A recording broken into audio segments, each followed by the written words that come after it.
ఇప్పటి వరకు ప్రతి టీం గురించి మాట్లాడుకున్నాం, ర్యాంకింగ్స్ గురించి మాట్లాడుకున్నాం. ఇప్పుడు రెండు టీమ్స్ మధ్య పోటీ ఉంటే ఆ పోటీలో రఫ్ ఆడించి గెలిచే టీం ఏదో తెలుసుకోవాలిగా. అందుకే మనకు ఎంతో ఇష్టమైన టీమ్స్ అయినా ఎస్ఆర్హెచ్ అండ్ ఆర్సీబీ మధ్య కంపారిజన్ చూద్దాం. వీళ్ళిద్దరి మధ్య మ్యాచ్ అంటే అది జస్ట్ గేమ్ మాత్రమే కాదు, అందుకు మించినట్టు ఆడతారు. అందుకే వీళ్ళ మధ్య మ్యాచ్ ఎప్పుడు జరిగినా అది రికార్డ్స్ తిరగాల్సిన థ్రిల్లర్ గానే ఉంటుంది. అలాంటిది 2026 సీజన్లో వీళ్ళిద్దరూ తగులుకుంటే గెలిచి నిలిచేదో తెలుసుకుందాం. దీంట్లో ముఖ్యంగా ఇద్దరు ప్లేయింగ్ ఫుల్ కన్సిడర్ చేద్దాం. మన ఛానల్ని సబ్స్క్రైబ్ చేసుకుంటే మీరు అడిగిన టీం పైన కంపారిజన్ వీడియోస్ చేస్తాను. సో ఇంకా వై లేట్ మామా, సరదాగా ఈ సబ్స్క్రైబ్ కొట్టేసండి. Now let's started. First squad చూసుకుంటే ఎవరికెవరు తక్కువ కాదు. రెండు టీమ్స్లో మాక్సిమం నెంబర్ ఆఫ్ ప్లేయర్స్ ఉన్నారు. అంటే ఆర్సీబీలో 25 ఉంటే సన్ రైజర్స్లోనే 25 మెంబర్స్ ఉన్నారు. సో స్క్వాడ్ లెంత్ పరంగా ఫుల్ ఆప్షన్స్ ఉన్నాయి. And coming to playing full, ముందుగా ఆర్సీబీ ఓపెనర్స్ చూస్తే Virat Kohli and Phil Salt లాంటి ఓచుకోత చూపించే బ్యాటర్స్ ఉన్నారు. లాస్ట్ టైం కప్పు కొట్టడంలో వీళ్ళ జోరు అంతా ఇంత కాదు. ఎవరికెవరు తక్కువ కాకుండా సీజన్ మొత్తం రన్స్ కొట్టుకుంటూనే పోయారు. ఎస్పెషల్లీ వీళ్ళు ఇచ్చిన ఓపెనింగ్ స్టార్ట్స్ కానీ పార్ట్నర్షిప్స్ కానీ ఓ లెవెల్ అని చెప్పుకోవాలి. విరాట్ 16 గేమ్స్ ఆడి 144 బ్యాటింగ్ స్ట్రైక్ రేట్తో 657 రన్స్ స్కోర్ చేస్తే ఇతని పార్ట్నర్ సాల్ట్ 175 బ్యాటింగ్ స్ట్రైక్ రేట్తో 15 గేమ్స్లో 403 రన్స్ స్కోర్ చేశాడు. ఇక్కడ ఇద్దరు నుండి కన్సిస్టెన్సీ చూసాం. అయితే వీళ్ళిద్దరు ఒక ప్యాటర్న్లో వెళ్తున్నారు. ఒక పక్క salt from the first ball నుండి అటాకింగ్ చేస్తూనే ఉంటాడు. అదర్వైజ్ విరాట్ ఇన్నింగ్స్ను ముందుకు తీసుకెళ్తుంటాడు. ఆ తర్వాత సాల్ట్ ఎప్పుడైతే అవుట్ అవుతాడో అప్పటికే విరాట్ సెట్ ఉంటాడు కాబట్టి అక్కడి నుండి అతను తగులుకుంటాడు. ఈ విధంగా వాళ్ళ రోల్ని సెట్ చేసుకున్నారు. ఎంత పెద్ద టోటల్ చేయాలన్నా ఆర్ సెట్ చేయాలన్నా ఈ పేరుకి పెద్ద మ్యాటర్ కాదు. Otherwise Sunrisers Hyderabad openers విషయానికి వస్తే ఒక పక్క బౌలర్స్ని అభిషేకం చేసి అభిషేక్ ఆడితే మరో పక్క అతని బ్యాటింగ్తో బౌలర్స్కి అడ్డెక్ తెప్పించి ట్రెవిస్ సెట్ ఆడతారు. అసలు వీళ్ళ పేరు చూపించిన ఫైర్ అంతా ఇంత కాదు. వీళ్ళ బ్యాటింగ్తో లాస్ట్ 2 సీజన్స్లో రికార్డ్ అన్ని బదులు కొట్టేశారు. వీళ్ళకి చూసాడదాం, పార్ట్నర్షిప్ బిల్డ్ చేద్దాం ఇలా ఏముండదు. దొరికిన బౌలర్ని దొరికినట్టు దంచడమే అదే వీళ్ళ ఫార్ములా. వీళ్ళిద్దరు ఎప్పుడైతే పవర్ ప్లేలో మోర్ దెన్ 60 రన్స్ స్కోర్ చేస్తారో అలాంటి సిచ్యువేషన్స్ లో 90% ఆఫ్ ది మ్యాచెస్ విన్ అయ్యారు. ఈ స్టార్ట్ చూస్తేనే అర్థమవుతుంది వీళ్ళిద్దరు తగులుకుంటే ఏ లెవెల్లో తుఫాన్ చూపిస్తారు అనేది. ఇక్కడ ఆర్సీబీతో కంపేర్ చేసుకుంటే వీళ్ళది టోటలీ ఆపోజిట్ పేర్. అక్కడ లాంగ్ ఇన్నింగ్స్ ఆడటానికి ఎక్కువ ప్రిఫరెన్స్ ఇస్తే ఇక్కడ మాత్రం ఎక్కువ అగ్రెసివ్ ఆడటానికి వెళ్తారు. ఎండ్ ఆఫ్ ది డే చూసుకుంటే ప్రతి గేమ్లో కన్సిస్టెన్సీ అండ్ లాంగ్ ఇన్నింగ్స్ ఆడే విషయంలో RCB is the best. Otherwise తక్కువ టైంలో అగ్రెసివ్గా ఆడే విషయంలో సన్ రైజర్స్ టాప్లో ఉన్నారు. ఈ విషయంలో వీళ్ళని కొట్టే వాళ్ళ లేరు. సో ఓపెనర్స్ పరంగా డిఫరెంట్ ఈక్వేషన్స్లో 2 టీమ్స్ ఈక్వల్గానే ఉన్నారు. Now talking about number 3 position, ఆర్సీబీకి దేవదూత్ పడికల్ ఆర్ వెంకయ్యర్ ఉంటే సన్ రైజర్స్కి ఇషన్ కిషన్ ఆడతారు.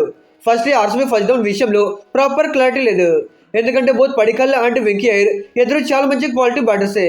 అదే ఫామ్ చూసుకుంటే ఆయన డీసెంట్గా రాణిస్తున్నట్టు తప్పిస్తే మరి పెద్ద గ్రేట్ ఫామ్లో లేడు. దాంట్లో లాస్ట్ టైం డిజాస్టర్ అయిపోయాడు. అదే పడికల్ చూస్తే అతను బ్యాటింగ్తో పిచ్చెక్కిస్తున్నాడు. సైద్ ముస్తాక్ అలీ ట్రోఫీలో షేకాడిస్తే ఇప్పుడు విజయ్ హజారే ట్రోఫీలో రికార్డు తిరగరాస్తున్నాడు. లాస్ట్ 10 గేమ్స్లో ఇతని స్కోర్ చూస్తే 66, 62, 32, 147, 124, 22, 113, 108, 91 అండ్ 35. లిటరల్ ఇదైతే ఓచుకొద్ద బ్యాటింగ్ అని చెప్పుకోవాలి. అసలు బౌలర్స్కి ఊపిరి తీసుకోవడానికి కూడా టైం ఇవ్వకుండా కొడుతున్నాడు. ఈ పర్ఫార్మెన్స్ చూస్తుంటేనే కన్సిస్టెన్సీకి కింగ్లా కనిపిస్తున్నాడు. ఇన్ఫాక్ట్ లాస్ట్ సీజన్ ఐపీఎల్లోనూ రఫ్ ఆడి చేశాడు. అదే Sunrisers number 3 batter Ishan Kishan విషయానికి వస్తే ఇప్పుడు అతని ఫామ్ గురించి ఒక్క ముక్కలు చెప్పాలంటే ఇషన్ కెరియర్లోని పీక్ స్టేజ్ ఇది. అంటే అంతలా అరాచకం చూపిస్తున్నాడు. ఎస్పెషల్లీ రీసెంట్గా కంప్లీట్ అయిన సైద్ ముస్తాక్ అలీ ట్రోఫీలో మాస్ రంబేష్ చూపించాడు. లాస్ట్ 7 గేమ్స్లో 93, 21, 2, 47, 63, 35 and 101 and recent Vijay Hazare ట్రోఫీలో మళ్ళీ 125 రన్స్ బాధిస్తాడు. అసలు కన్సిస్టెన్సీ విషయంలో ఎక్కడ కూడా కాంప్రమైజ్ అవ్వకుండా కొడుతున్నాడు. ఇన్ఫాక్ట్ ఈ పర్ఫార్మెన్స్తో మళ్ళీ టీమిండియాలోకి వచ్చేశాడు. ఓవరాల్గా చూస్తే ఆర్సీబీ ఎస్ఆర్హెచ్లో పడికల్ అండ్ ఇషన్ పీక్ ఫామ్లో ఉన్నారు. అలాంటి ఇద్దరు ఈ నెంబర్ 3లో ఉన్నప్పుడు కంపేర్ చేయడం అంత ఈజీ కాదు. ఇద్దరు అగ్రెసివ్ ఇంటెన్షన్తో ఆడతారు. పర్టికులర్గా ఇషన్ ఐస్ రేకర్తో ఎక్స్ప్లోజివ్ స్టార్ట్స్ ఇవ్వడంలో టాప్ టైగర్గా ఉంటాడు. అదే పడికల్ చూసుకుని అగ్రెసివ్గా ఆడతాడు. బ్యాటింగ్లో క్లాస్ కానీ technically sound and long innings ఆడే విషయంలో మనోడ తోపు. ఏ విధంగా చూసుకున్నా ఈ బ్యాటర్ కంటే ఈ బ్యాటర్ అనడానికి లేదు. సో ఇక్కడ కూడా ఈక్వల్గానే ఉంది. Coming to middle order and finishing, ఆర్సీబీకి Rajat Patidar, Jitesh Sharma, Tim David and Romario Shepherd ఉన్నారు. అదే సన్ రైజర్స్కి Heinrich Klaasen, Nitish Kumar Reddy, Aniket Varma and Liam Livingstone ఉంటారు. ఈ 2 టీమ్స్ టాప్ ఆర్డర్ ఎలా అయితే టాప్ గేర్లో ఉందో మిడిల్ ఆర్డర్ అంతే మంటలు ఎక్కించేలా ఉంది. అటుపక్క ఆర్సీబీలో చూసుకున్నా ఇటుపక్క ఎస్ఆర్హెచ్లో చూసుకున్నా క్వాలిటీ బ్యాటర్స్ కనిపిస్తున్నారు. ఫస్ట్లీ ఆర్సీబీ చూసుకుంటే రజత్ పడిద్దర్ లాంటి కన్సిస్టెన్సీ బ్యాటర్ ఉన్నాడు. మిగతా ఎవరు రాణించకపోయినా మనోడు మాత్రం ఈచ్ అండ్ ఎవరి గేమ్లో రన్స్ కొడుతూనే ఉంటాడు. ఆల్సో మరో విషయం ఏంటి అంటే పడిద్దర్ ఎగ్నెస్ట్ స్పిన్ పైన రెచ్చిపోయి ఆడుతుంటాడు. రైట్ ను ఇండియన్ క్రికెట్ లో one of the best spin player గా ఉన్నాడు. ఇది పక్కన పెడితే ఫామ్ అండ్ ఇంజురీ కన్సర్న్స్ కనిపిస్తున్నాయి. ఫామ్ గ్రేట్ టచ్ లో లేదు అండ్ ఇప్పుడు ఇంజురీ కన్సర్న్స్ కూడా ఉన్నాయి. ఇదే పెద్ద ఇష్యూగా ఉంది. Otherwise Jitesh Sharma excellent batter. మీరు లాస్ట్ సీజన్ లో చూస్తే బ్యాటింగ్ లో చెత్తగొట్టేశాడు. కానీ ఇక్కడ కూడా ఇష్యూ అంతా ఇతను ఫామే. అసలు వరస్ట్ స్టేజ్ లో బ్యాటింగ్ చేస్తున్నాడు. లాస్ట్ 9 గేమ్స్ లో ఏకంగా 5 సింగిల్ డిజిట్ స్కోర్స్ ఉన్నాయి. రీసెంట్ ఒక 70 రన్స్ నాక్ తప్పిస్తే మొత్తం తెలిపాడు. ఇప్పుడు ఈ పర్ఫార్మెన్స్ తేడా కొడుతుంది. అదే సన్ రైజర్స్ దగ్గర చూసుకుంటే హెండ్రస్ క్లాసన్ లాంటి ఆల్ టైమ్ ఫీల్డెస్ బ్యాటర్ కనిపిస్తున్నాడు. యూజువల్లీ మ్యాచ్ అయిపోయింది, గెలవడం కష్టమే అనుకున్న స్టేజెస్ లో కూడా క్లాస్ నదిని ఓరామాస్ బ్యాటింగ్ చూపించాడు. నెంబర్ 5 పొజిషన్ లో బ్యాటింగ్ వచ్చి లాస్ట్ 3 కన్సిక్యూటివ్ సీజన్స్ లో 450+ రన్స్ కొడుతున్నాడంటే మనోడు చూపించే కన్సిస్టెన్సీ ఏ లెవెల్లో ఉందో తెలుస్తుంది. దాంట్లోనూ బౌలింగ్ వేస్తుంది, పేసర్స్ స్పిన్నర్స్ ఇలా సంబంధం లేకుండా సిక్సర్స్ తుఫాన్ చూపిస్తుంటాడు. దాంట్లో లాస్ట్ 3 సీజన్స్ లో 2 సెంచరీస్ ఉన్నాయి. రీసెంట్ ఫామ్ చూసుకున్న పీక్ లో ఉన్నాడు. మొత్తానికి చెప్పాలంటే ఇతను బ్యాటింగ్ తో భయానికి డెఫినేషన్ చూపిస్తున్నాడు. అదే నితీష్ విషయానికి వస్తే లాస్ట్ సీజన్ లో చాలా ఫెయిల్ అయిపోయాడు. కానీ ఇప్పుడు మాత్రం చాలా మంచి ఫామ్ లో ఉన్నాడు. యాజ్ ఏ ఆల్రౌండర్ గా ఇంకా బలంగా కనిపిస్తున్నాడు. పర్టికులర్ గా లాస్ట్ 8 గేమ్స్ లో 12 వికెట్స్ తీసుకున్నాడు. బ్యాటింగ్ లోనూ డీసెంట్ గా రాణిస్తున్నాడు. ఓవరాల్ గా చూస్తే 2 టీమ్స్ కి తగ్గట్టు బ్యాటర్స్ ఉన్నారు. కానీ ఫామ్ పరంగా చూస్తే మాత్రం ఎస్ఆర్ఎస్ బ్యాటర్స్ కాస్త ముందున్నారు. మరి ఫినిషర్ సంగతి ఏంటని చూస్తే ఆర్సీబీ దగ్గర టిమ్ డేవిడ్ అండ్ మరియు షెఫర్ లాంటి స్ట్రైక్ రేట్ 3 స్టార్స్ ఉన్నారు. వీళ్ళు కొట్టేకి బాల్స్ అన్ని స్టేడియం బయట పడుతుంటాయి. బ్యాటింగ్ లో అంత పవర్ ఉంటుంది. రైట్ నో ప్రపంచ క్రికెట్ లోని మోస్ట్ డేంజరస్ ఫినిషర్స్ గా ఉన్నారు. లాస్ట్ సీజన్ లో ఏం చేస్తారో మనం చూసాం. ఫామ్ చూసుకున్న దంచి కొడుతున్నారు. అసలు పవర్ అని చెప్పడానికి వీళ్ళిద్దరు బెస్ట్ ఎగ్జాంపుల్. అదర్వైజ్ ఎస్ఆర్ఎస్ కి అన్కిత్ అండ్ లివింగ్స్టోన్ కనిపిస్తున్నారు. ఇద్దరు ప్యూర్ పవర్టర్సే. బాల్ నుండి బాధ్యమన్నా మొహమాటం లేకుండా బాధిస్తారు. దట్ నెంబర్ 6 అండ్ నెంబర్ 7 ఏవైతే ఉన్నాయో అవి వీళ్ళ రెగ్యులర్ పొజిషన్స్. అంటే ఈ పొజిషన్ లో వీళ్ళు బలంగా ఉంటారు. ఇక్కడ అంతా బాగానే ఉంది. బట్ మెయిన్ కన్సర్న్ వచ్చేసి వీళ్ళ రీసెంట్ ఫామ్. ఆయనకి మరీ గ్రేట్ ఫామ్ లో లేడు. లివింగ్స్టోన్ చూసుకున్నా టోటలీ ఆఫ్ కలర్ లో వెళ్ళిపోయాడు. ఎప్పుడు ఐపీఎల్ ఆప్షన్ టైంలో 76 రన్స్ నాక్ కొట్టాడు. అప్పటి నుండి ఇప్పటి వరకు 20 రన్స్ నాక్ కూడా లేదు. ఇప్పుడు ఇదే మేజర్ ఇష్యూగా ఉంది. మొత్తానికి చూస్తే ఆన్ ది పేపర్ 2 టీమ్స్ దగ్గర క్వాలిటీ బ్యాటర్స్ ఉన్నప్పటికీ ఫామ్, ఎక్స్పీరియన్స్ అండ్ ఎబిలిటీ ఇవన్నీ కన్సిడర్ చేస్తే ఆర్సీబీ ఫినిషర్స్ బలంగా ఉన్నారు. మరి స్పిన్ తో విన్ చేసే స్పిన్నర్స్ విషయానికి వస్తే ఆర్సీబీకి సుయేష్ శర్మ అండ్ కునాల్ పాండ్యా ఆడితే సన్ రైజర్స్ కి హర్ష్ దుబే అండ్ జీసన్ అన్సారీ ఆర్ శివం కుమార్ ఆడతారు. మరి బ్యాటింగ్ లో ఉన్నంత క్వాలిటీ ఈ 2 టీమ్స్ కి స్పిన్నర్స్ విషయంలో లేదేమో అనిపిస్తుంది. ఫస్ట్లీ ఆర్సీబీ విషయానికి వస్తే కిందసారి కునాల్ పాండ్యా చాలా బాగా పర్ఫార్మ్ చేశాడు. ఏకంగా 17 వికెట్స్ లాగేసుకున్నాడు. అదర్వైజ్ శ్రేయస్ ఏదో సెకండ్ స్పిన్నర్ స్లాట్ ఫిల్ చేసాడు తప్పిస్తే ఒక కంప్లీట్ మ్యాచ్ విన్నర్ ఇంపాక్ట్ అయితే చూపించలేకపోయాడు. కానీ ఎబిలిటీ ఉన్న ప్లేయర్ కాబట్టి 1 season performance not a big matter. అదే ఎస్ఆర్ఎస్ లో కంప్లీట్ కొత్త స్పిన్నర్స్ కనిపిస్తున్నారు. ఇక్కడ మెయిన్ గా అబ్జర్వ్ చేయాల్సిన విషయం ఏంటి అంటే ఎస్ఆర్ఎస్ కి బెస్ట్ ఇండియన్ టాలెంట్ ఉంది. కానీ ఆ టాలెంట్ నడిపించే ఎక్స్పీరియన్స్ లేదు.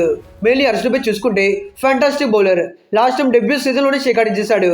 అక్కడ నుండి ఇప్పటి వరకు బుల్డోజర్లో దూసుకొస్తూనే వచ్చాడు. అదే జీషన్ కిందసారి డీసెంట్ గానే రాణించాడు. బట్ ఇప్పుడు మాత్రం వేరే లెవెల్లో తుఫాన్ చూపిస్తున్నాడు. జస్ట్ 7 గేమ్స్ లోని 21 వికెట్స్ లాగేసుకున్నాడు. అదర్వైజ్ శివకు చూసుకున్న బౌలింగ్ లో శివ తాండవం చూపిస్తున్నాడు. కానీ సీజన్ మొత్తం మెయిన్ స్పిన్నర్ గా ఆడబోతున్నప్పుడు ప్రెజర్ తీసుకోకుండా రాణించగలరు అనేది డౌట్ అంతా. ఇక్కడ ఎక్స్పీరియన్స్ అండ్ సెంట్రల్ కంబో పరంగా ఆర్సీబీ ముందున్నారు. అదే కొత్త talent and recent peak form పరంగా ఎస్ఆర్ఎస్ టాప్ లో ఉన్నారు. ఓవరాల్ గా చూస్తే వీళ్ళు తప్పు అనడానికి లేదు. ఈక్వల్ స్పిన్నర్స్ ఉన్నారు. ఫైనలీ ఫాస్ట్ బౌలర్స్ విషయానికి వస్తే ఆర్సీబీకి మెయిన్ 3 సీమర్స్ గా Bhuvneshwar Kumar, Josh Hazlewood and ఎస్జేఎల్ ఉంటారు. అదర్ అండ్ సన్ రైజర్స్ కి Pat Cummins, Harshal Patel and Shivam అవి ఆడతారు. అయితే ఆర్సీబీకి డిఫెండింగ్ ట్రియో ఉంది.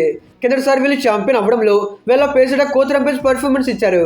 న్యూ బాల్ తో Bhuvi and Jos early on wickets తీసుకున్నారు కాబట్టి ఆ తర్వాత మిగతా బౌలర్స్ కన్సిస్టెంట్లీ ప్రెజర్ బిల్డ్ చేయగలిగారు. నాట్ ఓన్లీ పవర్ ప్లే కాదు, డెత్ ఓవర్స్ నుండి వీళ్ళిద్దరికి మంచి రెప్యుటేషన్ ఉంది. అయితే థర్డ్ సిమ్మర్ ఎస్ఐఎల్ ఇప్పుడు పెద్దగా క్రికెట్ ఆడుతుందో లేదు. సో ఇతని విషయంలోనే ఇష్యూ అంతా.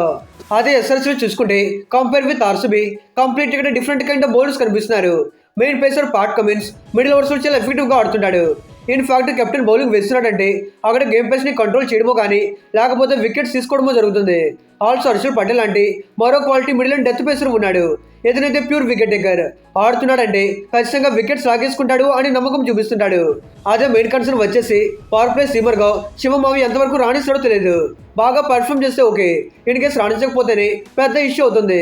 బికాజ్ ఎప్పుడైతే పవర్ ప్లే పేసర్ మంచి స్టార్ట్స్ ఇస్తాడో అలాంటప్పుడు మిగతా బౌలర్స్ ఆ స్టార్ట్స్ ని కంటిన్యూ చేయగలరు. లేదంటే ఆ తర్వాత పాట్ అండ్ హర్షల్ లాంటి ఎంత మంచి వికెట్ టేకర్స్ ఉన్న పెద్ద యూజ్ లేదు.